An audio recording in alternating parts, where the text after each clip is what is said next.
Okay, so I'm here in my i3S. It's been 5 weeks since I got this car, and I've driven over 1,000 miles, more like 1,300 miles so far.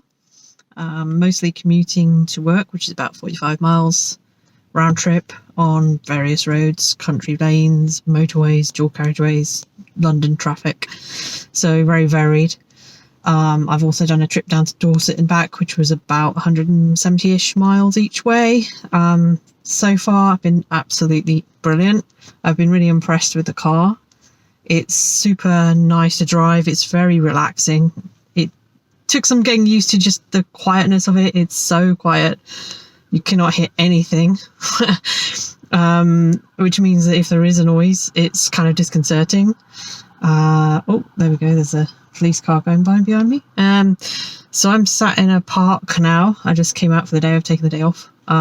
So I thought I'd do a little piece about it. So 5 weeks, 1,300 miles at least. I came from a Mini Cooper, which was slightly upgraded in the power department. So this car is about the same power as that-ish. But this car feels so much quicker. I tell you, this feels like a completely different car. It's just a very different experience. I always had manual transmission cars before. I never had an automatic, but I don't miss the gearbox and I don't miss the gears, because with the electric car, you just don't feel like you need it. You've just got that go all the time. So as soon as you put your foot on the accelerator, it just goes. It's so fast. It's quite a revelation. The reason I got this car was actually the fault of the Mini SE.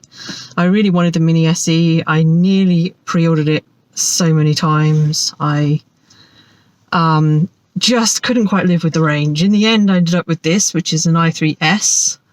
It's a previous generation battery, so actually it's the same battery size as the Mini and has about the same range, which is around 100 miles in the colder climates and should be about 130, 140-ish in warmer climates when I'm driving normally. I have actually been quite impressed with this car in terms of how economical it is to drive.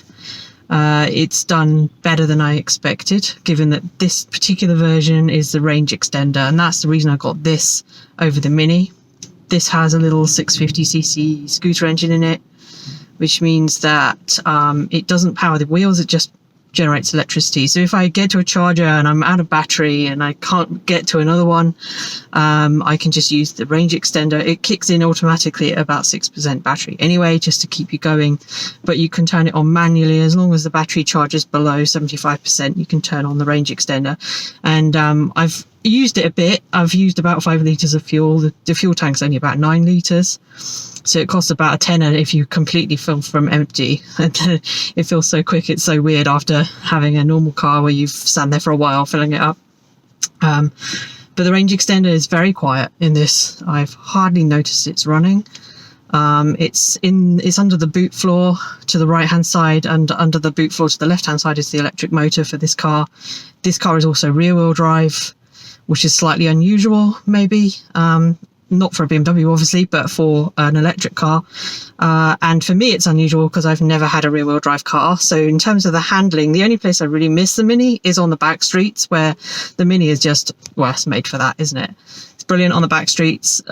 This is actually very good, but it feels so different. And because it's a very tall car as well, the handling is different. It's rear-wheel drive, which I kind of feel the difference, and it feels quite good, but I'm not used to it yet. This being the S model does have slightly wider tyres than the standard i3S, the standard i3, which has very, very narrow tyres, which also makes it a little bit skittish on the handling. I have actually been quite impressed with this on the handling. Now I'm starting to get used to it. It feels pretty good. It just feels very different, and I'm still getting used to how it feels. But just a quick whiz around the car. If I can turn the camera around. I don't know if I can.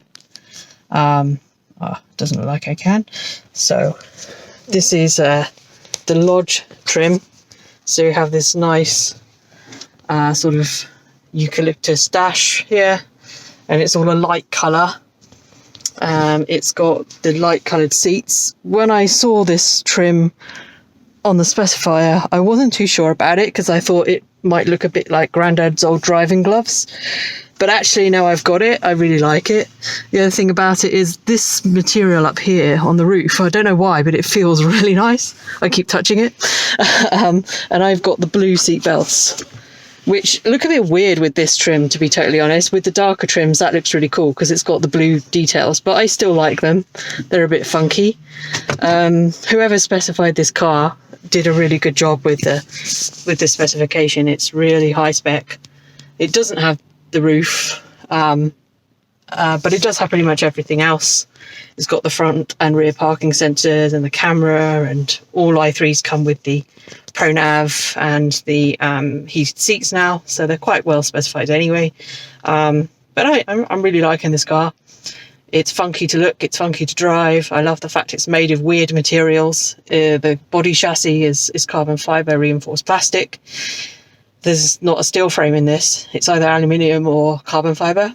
And the roof is made of offcuts of the carbon fibre that's made for the rest of the car. So that's really cool. And I like the fact that it's so different. So anyway, that's an update from me. And I hope you enjoyed it.